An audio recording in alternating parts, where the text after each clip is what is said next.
So yeah, I'm back with another reaction to those Aussie legends, Roy and HG. And rather than it being from their show The Dream from the Sydney Olympics, this is actually from another show they had called Club Buggery.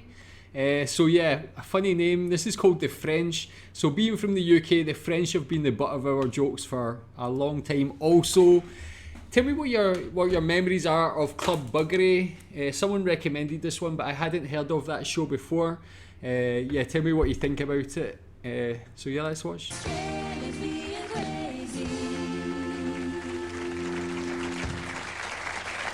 Yes, ladies and gentlemen. Okay, so I think it sounds like the sound is only coming through one earphone, so I don't know if it's a problem with the upload, just in case you're watching with headphones or not.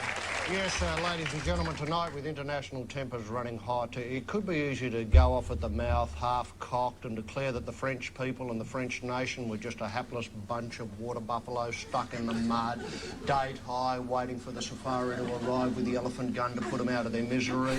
Other people in the media have done that, but I believe it's time to get emotions under control and be a little bit objective. I think tonight calls for objectivity, and we're lucky to have on deck here at Club Buggery in the hot croissant in the boudet room, a man who has performed his Le Peterman-style show before the crowned heads of Europe. Now, those who are unfamiliar with the Le Peterman's gear, it's a night of backdoor tunes and loody gear, which is very, very French, very, very aromatic, and very, very tuneful. His set included such classics as the love theme from Man and a Woman, Je regrette rien. He did a beautiful version of Voulez-vous coucher avec moi ce soir, where he sang the lyric at one end and worked the trumpet at the other. Ladies and gentlemen, he obviously has the runs on the board. I remember him climaxing his show one night in France with a terrifically rousing rendition of Je suis un rock star, and followed that up with a fantastic, loud as buggery rendition of I Like It Both Ways, which went over very, very big with your knowledgeable French crowd. So as you can see, he has the runs on the board when it comes to the French caper, but it doesn't stop there. This man is the only man I know who has sat down and watched all the Emmanuel films through at one sitting. So as you can see, his work with French, his work in France speaks volumes when it comes to objectivity. Monsieur Roy, France, how good is it? Yes, it's a very good question, isn't it, HG? Can I just preference my comments, HG, by saying that I love the French people. Yeah. I always have done. I have no problems with the French people. But if you have a look at what France has given us over the years, and it's a bit difficult to know where to start, really, but oh, bugger it. If we start, say, with Molière. Molière, what did he give us? He just had a look at Plautus and Terence and wrote it all out in French and called them plays, called them his ideas.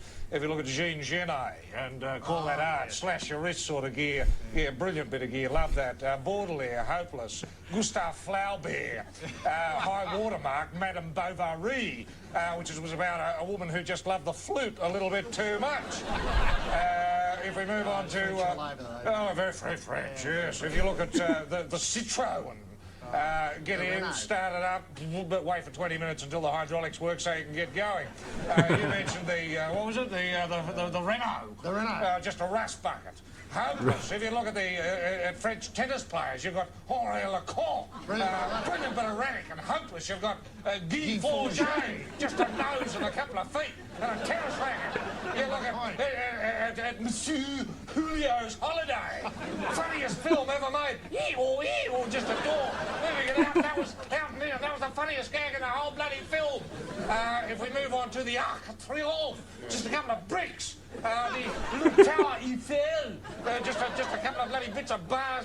Nowhere near as good as the Opera House or the bloody Harbour Bridge for mine. It's just the Harbour Bridge stuck upwards. That's you true. look at the Louvre, that loony little bit of gear. Bridget Bardot from Loon to Loon. That's her career. Oh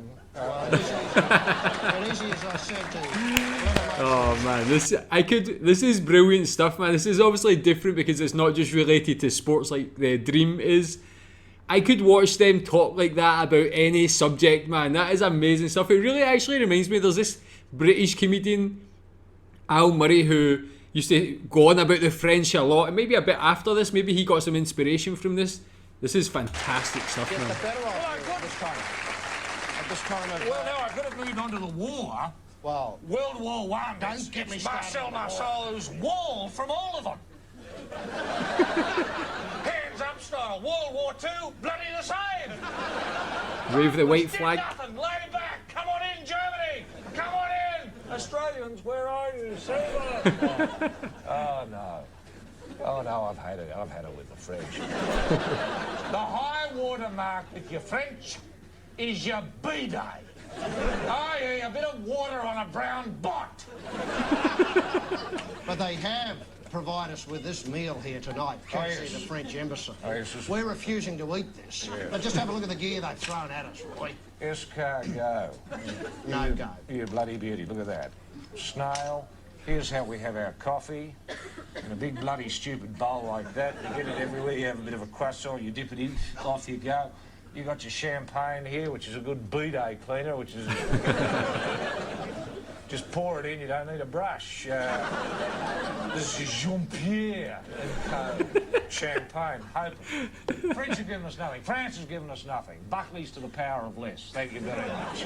But Roy, there is marvellous people. Oh well, you couldn't meet nicer people. You couldn't meet nicer people. And I know when you went over there, you know, a lot of people just welcoming you into your home to get you to perform in their lounge rooms. It was that good. People were prepared to have a look at you taking down your trousers throughout the whole length and breadth of the country. Marseille to Paris to Bordeaux to San Sebastian to Biarritz. Wherever Roy went, he was feted as a king.